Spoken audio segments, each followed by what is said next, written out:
Leicester Perpignan. Yeah, it was good. Good start from Dan Carter. Very disappointed in Alice doing the flip up. Didn't need to do that. Totally unjustified, and maybe that's what happens when you've had a long rest. So he's only back into the groove, but probably temperatures rose a little bit. But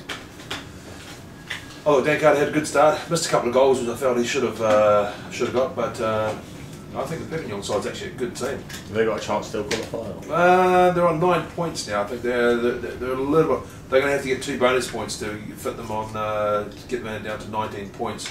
But I think it might be a little bit pushed. I was trying to look at their draw actually on the next games. So I think they've got one of the Italian sides actually in the group, which I think they will need to go in that game there to get 5 points. So I think all in all that's a pretty good side. I probably think they're a little bit unlucky.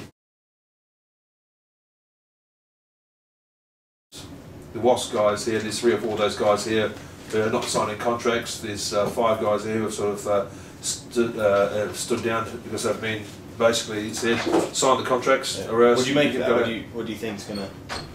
Yeah, it's a little bit of a difficult one because Lawrence is chairing the whole thing and he's looking after him. And funnily enough, I was with Jono. I was with Jono and Lawrence the other night at the charity night, the boxing, and I saw Martin Johnson having a chat with Steve. Who's the guy? Who's the owner of? What's it? Steve. Wasp owner. We'll call him Steve. Steve. And the Wasp. Because basically he said, look, you either sign the contracts or you're going to go. And then you have the other side, the flip side to it. You get Eddie Jones from Saris, who's got Johan Rupert now at the helm. He's probably got a little bit more money, and they said they're happy to pick up a few players there. So, it's going to be trying times. I know Wasp had a good win in the weekend.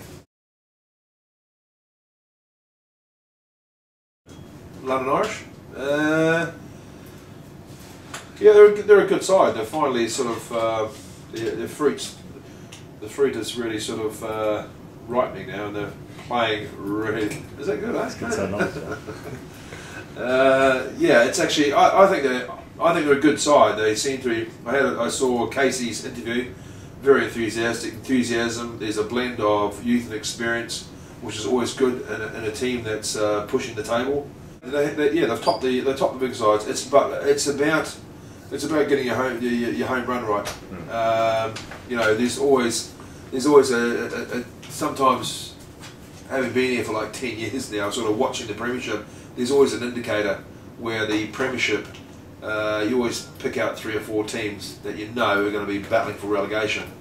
But I think the competition's actually a lot stronger. I think when I was playing Premiership here, you always felt there was always 2 teams, and like for one of the teams it was London Scottish, I think it was. And I think there was 14 teams in that time there, so you always knew that you were going to have it wasn't a major problem. Like now, the competition's really strong.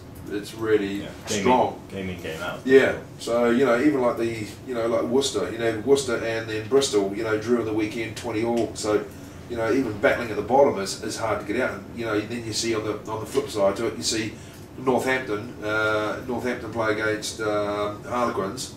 And then they beat Harlequins, whereas the Harlequin guys have just come out of back-to-back wins against Stade Francais. So you just can't. You just got to make sure that you just got to battle away. And this